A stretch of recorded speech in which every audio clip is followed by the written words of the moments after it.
Welcome to Mythos AI, your source for Cliff's Notes on complex subjects. Join Anna and Phil for yet another engaging conversation. All right, strap in because today we're diving deep into a topic that's, well, it's not just about wires and pipelines. It's really about the very heart of Europe's power and its future influence, energy sovereignty. Our mission today is to unpack the intricate challenges and also the pretty bold solutions being proposed for Europe to truly control its own energy destiny. So let's get into it. Why is energy such a critical, almost existential test of Europe's sovereignty right now? It's fascinating because energy is so much more than just, a utility. It's the absolute bedrock of everything. Everything. Yeah, from powering our industries and defense capabilities, right down to ensuring basic social stability. Without a reliable, truly autonomous energy supply, Europe remains fundamentally exposed. Exposed how? To foreign shocks, external pressure, all sorts of geopolitical leverage. This deep dive, it's actually part of a broader series we're doing. Right. Looking at Europe's structural challenges, especially, in light of Mario Draghi's significant callback in August 2025 for a federal leap. Yep. What's key here is that energy is truly the bloodstream of sovereignty. And right now, current dependencies, physically fragmented grids, constant exposure to external shocks, well, they aren't just economic headaches. No. They are profound weaknesses. They undermine Europe's ability to act as a unified, powerful entity on the global stage. That's a powerful point about energy as the bloodstream. It makes me wonder if Europe's ability to act depends so heavily on this. Yeah. Where does it currently stand? What are the most pressing energy dependencies that Europe is wrestling with right now? Well, it's an interesting situation, maybe even a bit paradoxical. Europe has achieved something quite remarkable, actually. Which is? Dramatically reducing its reliance on Russian fossil fuels. Russian pipeline gas imports, which were, over 40% of the EU's total in 2021? Huge amount. Exactly. Plummeted to around 11% by 2024. That massive shift has meant more pipeline gas from Norway, sure, but also a significant pivot to liquefied natural gas, LNG. From where, mainly? Primarily the United States and Qatar. Last year, U.S. LNG alone accounted for nearly a quarter, almost 25%, of the EU's total gas imports. So a necessary diversification away from Russia, clearly. Yeah. But does that just mean trading one set of vulnerabilities for another? Is that what's happened? Precisely. That's the concern. While essential, this move introduces new strategic risks. We're now exposed to potential U.S. policy shifts. For example? For example, the Biden administration's temporary pause on new LNG export authorizations. That's raised long-term concerns about supply scarcity for Europe post-2030. Right, the long view. And let's not forget the security of global maritime choke points. Think about the Red Sea. They're vulnerable to external threats impacting those LNG shipments. Okay. But it's not just fossil fuels. There's a quieter yet equally persistent vulnerability. It lies in Europe's nuclear fuel supply. Okay. Didn't think about that. Yeah, about 1/10 of the EU's nuclear electricity capacity, particularly in Eastern European states, still relies entirely on Russian nuclear fuel for their Soviet-era VVER reactors. Still. Yes. The EU is actively working on developing non-Russian alternatives, through projects like APIs, but it really underscores how deep-seated these dependencies are. That's a clear picture of external reliance. But you mentioned fragmented grids earlier. What about internal challenges, like how the European energy system itself operates? Is it truly unified, or are there, cracks within the continent? Unfortunately, the cracks are quite pronounced. Europe's electricity system is physically fragmented.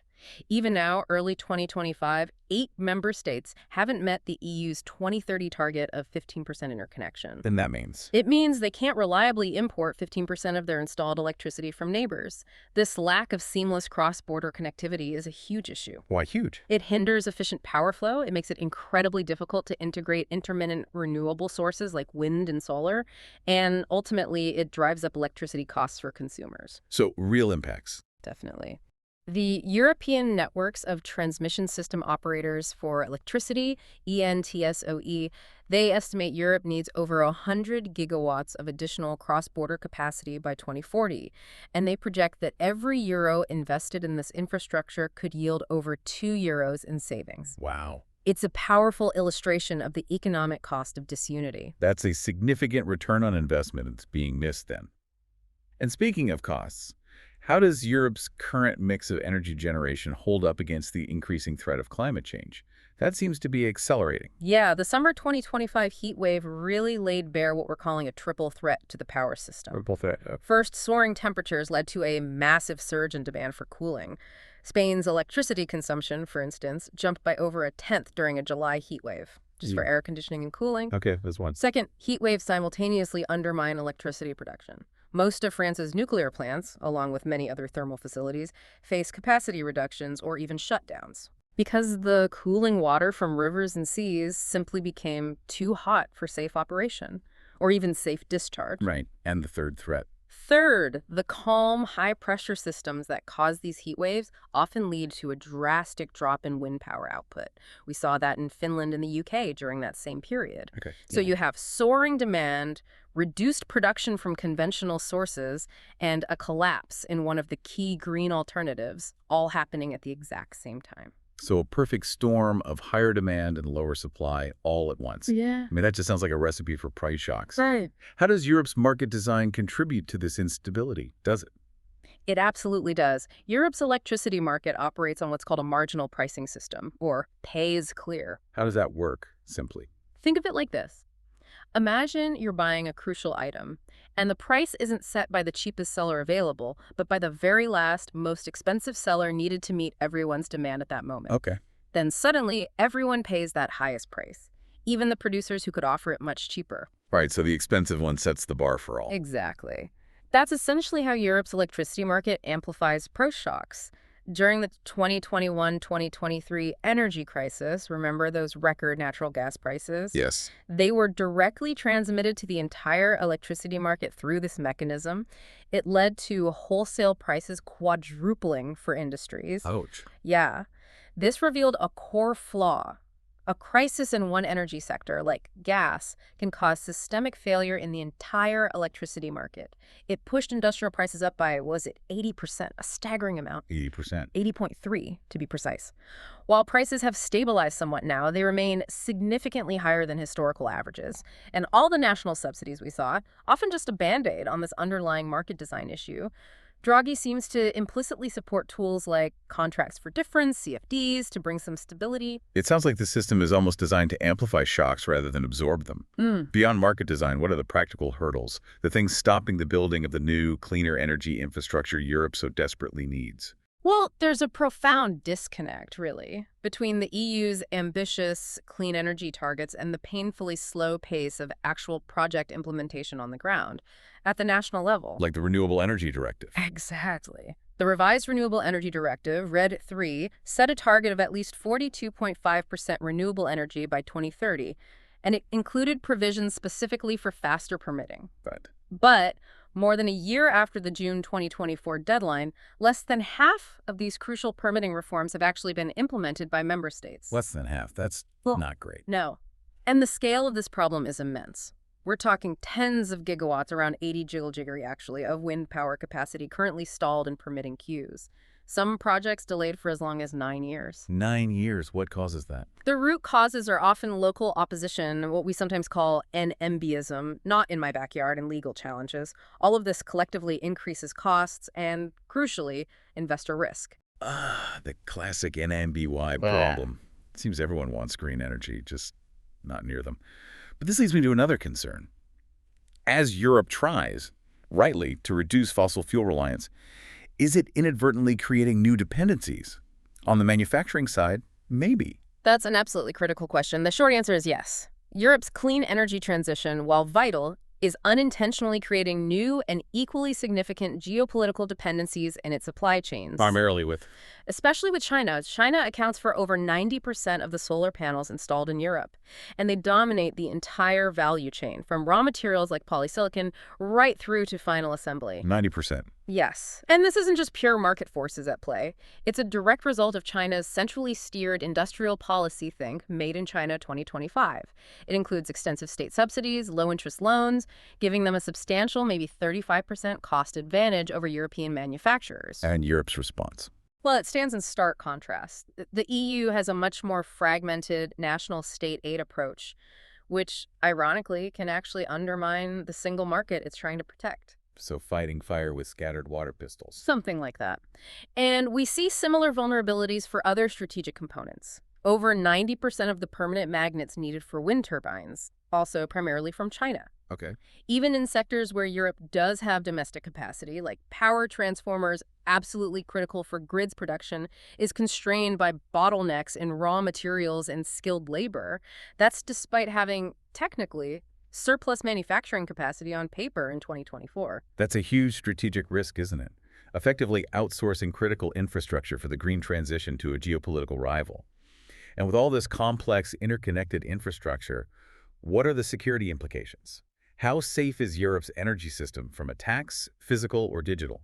Unfortunately, the energy infrastructure faces growing threats from both physical sabotage and increasingly sophisticated cyber attacks. We've seen examples, haven't we? We certainly have. Significant incidents recently: the 2022 Nord Stream pipeline explosion, the 2024 S-Link 2 undersea power cable damage between Finland and Estonia.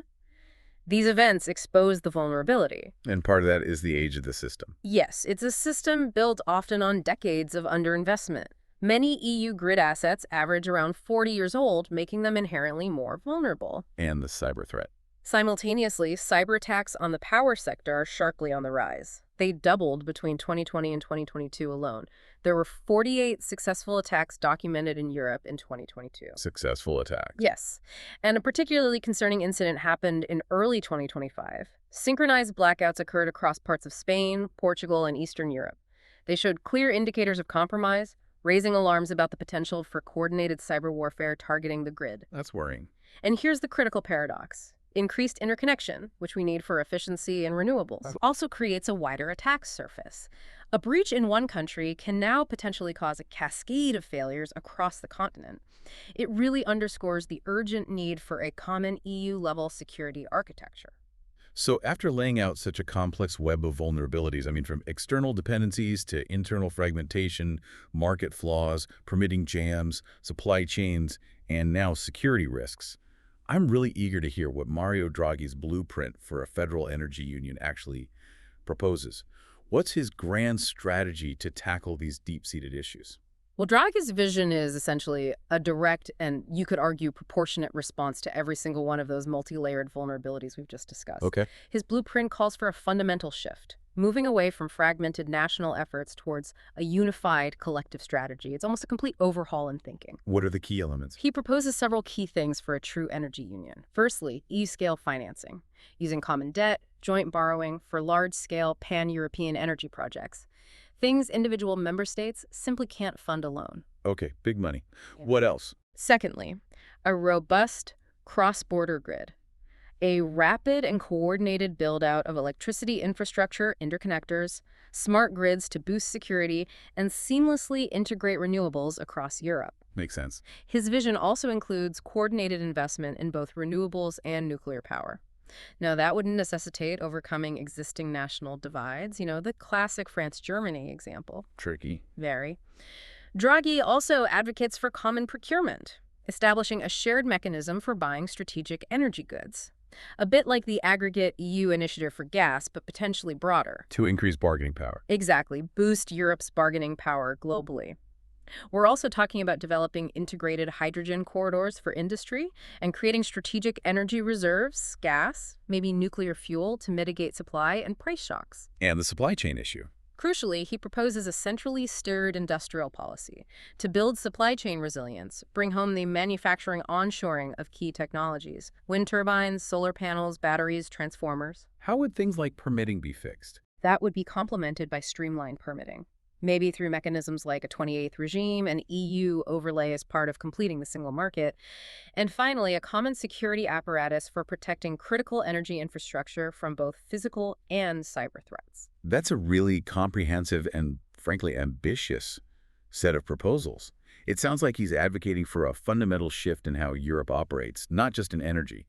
What's the link between these energy-specific ideas and Draghi's broader vision for Europe as a geopolitical union? That's exactly right. What's truly fascinating here is that these energy proposals aren't isolated. They're an integral, almost foundational part of Draghi's larger blueprint for what he calls a geopolitical union. How so? He sees the energy union as a microcosm, a perfect case study, if you like, demonstrating how common borrowing, a centrally steered industrial policy, and a genuinely deepened single market can solve systemic vulnerabilities that fragmented national efforts demonstrably cannot. So energy is the test case for bigger integration. In many ways, yes. He frames these solutions not just as desirable policy tweaks, but as an existential necessity. He argues that Europe needs to shift from being perhaps a passive regulatory bloc to an active, coordinated, and politically integrated union. Not just to survive, but to thrive in the new, much tougher geopolitical reality we're in.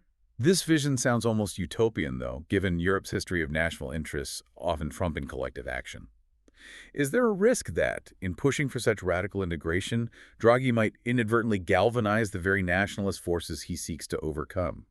What are the primary political obstacles standing in the way of his energy vision being realized? That's an astute question, and it really points to the core tension, doesn't it? Draghi's comprehensive vision collides head-on with a deeply fragmented and complex political reality across the continent. Like the North-South divide. Exactly. One major hurdle is the persistent North-South fiscal divide. Historically, fiscally conservative northern countries, Germany, the Netherlands, others have been staunch opponents of common EU debt. But Germany changed its rules recently. Well, yes, Germany's 2025 reform of its constitutional debt brake did create a substantial off-budget fund for infrastructure and exempted defense spending. That's altered the dynamic somewhat. It creates maybe a narrow opening for common debt at the EU level, specifically targeted at defense. But not necessarily energy. Not automatically. And paradoxically, by creating this big off-budget fund, Germany also slightly undermines the very principle of fiscal discipline that's been the bedrock of their opposition. This could actually make a broader energy fiscal compact, which Germany also needs for its own transition, harder to achieve politically. Interesting paradox. So Germany's shift for defense spending might not translate to support for energy integration? What about the East-West divide, particularly concerning sovereignty? That's another significant philosophical clash. Draghi defines sovereignty quite pragmatically as the ability to act effectively in an interdependent world. But that's not how everyone sees it. No. Many Eastern European countries, Poland, the Baltics, often interpret sovereignty more traditionally as independent authority over their national security and destiny. For them, NATO is the non-negotiable guarantor of defense. And EU integration. And they tend to view deep EU defense, or potentially energy integration, as possibly weakening that crucial U.S. security guarantee provided through NATO. You see, their increased defense spending often prioritizes U.S.-made equipment for NATO interoperability. Which works against pooled EU procurement. Exactly. It directly undermines Draghi's goal of pooled procurement and building a common European energy security capability. Plus, you still have the internal national control issues over the energy mix. That nuclear divide between France and Germany is a prime example, adding another layer of fragmentation. And finally, how do internal politics, the rise of nationalism we've seen, play into this struggle for unity on energy? This is a really critical point. The external crises, energy prices, security threats that Draghi uses to justify his federalist vision are, paradoxically, the very forces fueling the internal political fragmentation that opposes these kinds of solutions. How so? Look at the 2024 European Parliament elections and subsequent national elections. We saw significant gains for anti-EU populist parties. Their platforms are often explicitly built on opposing further integration and what they portray as an erosion of national sovereignty. So crisis pushes people inwards. Often, yes. When citizens feel insecure due to instability, economic, or geopolitical, they often retreat to the perceived safety and familiarity of the nation state. This creates a fundamental clash of worldviews between those seeking strength through unity and integration and those seeking safety through national borders and independence. It makes political compromise on core sovereignty and fiscal issues extremely difficult. Given these deep challenges and these bold proposals, it really feels like Europe is standing at a crossroads, doesn't it? What futures are possible for Europe's energy? What paths could the continent realistically take from here? We can really envision two primary scenarios, two potential futures, each with vastly different implications. The first is an integrated energy union. This is the future Draghi is advocating for. And the likelihood. Well, if we're being honest about the current political realities, we'd have to assess this as the low probability outcome right now. Why low? It would likely require a geopolitical shock of such overwhelming magnitude, something truly system altering, that it finally breaks the entrenched nationalist resistance and forces a change in thinking. And what would that future look like? In that scenario, Europe would embrace a union of security and a union of energy, fundamentally intertwining the two. It would mean implementing Draghi's core energy proposals. Common debt for strategic infrastructure, a centrally steered industrial policy, coordinated grids and generation. Geopolitical necessity would finally outweigh the political and cultural resistance that has historically defined European integration. And the outcome. The outcome would be, ideally, a truly resilient European energy system, dramatically reduced import dependencies, stabilized energy prices, a grid capable of withstanding both climate and security shocks. It would allow Europe to emerge as a more credible security and economic lead actor on the global stage. Okay, that's the optimistic, if less likely path. What's the alternative? Yeah. The more probable one. The more likely path, unfortunately, given the political climate of 2025, is what we might call continued fragmentation and managed decline. Managed decline. Sounds bleak. It is, from a strategic perspective. In this scenario, Draghi's vision is either rejected outright or, perhaps more likely, diluted into piecemeal, uncoordinated national policies and very incremental reforms. Business as usual, essentially. What happens then? The political center would likely continue to erode. Institutional inertia would prevail. Member states might cooperate on limited, smaller-scale projects like that APIS nuclear fuel initiative we mentioned, but they would resist fundamental transfers of sovereignty over fiscal policy or core energy strategy. And the outcome of that path. The outcome here is that Europe effectively manages its decline as a coherent geopolitical force. Its industrial capacity would likely lag behind rivals like the US and China, its military capabilities would remain fragmented, and critically, it would face perpetual vulnerability to external energy shocks and price volatility. It would remain more of a spectator in global affairs and a rule taker from Washington and Beijing rather than a shaper of events. So wrapping this up, what does this all mean for Europe and its energy future? What's the real bottom line from this deep dive into its vulnerabilities and the potential solutions on the table? The bottom line is stark, really. Energy truly is Europe's bloodstream. Without deep integration, without a unified approach, the continent will simply remain exposed. Exposed to shocks, dependent on external suppliers, whether that's for fossil fuels today, nuclear fuel, or the clean energy technologies of tomorrow. And Draghi's ideas. Draghi's proposals, while certainly radical and politically very challenging, are presented as necessary, proportionate responses to these deep-seated structural vulnerabilities we've outlined. So it's a choice. It's a critical, almost binary choice Europe faces. Build a truly integrated energy union to achieve genuine strategic autonomy and resilience. Or accept long-term vulnerability and potentially a managed decline through continued fragmentation. The question left for you, the listener, isn't just about abstract energy policy. It's about what kind of Europe you believe is necessary and indeed possible for the turbulent world we live in today. Thanks for listening to Mythos AI. Stay tuned for more concise insights. And remember to hit the like button and subscribe for future episodes.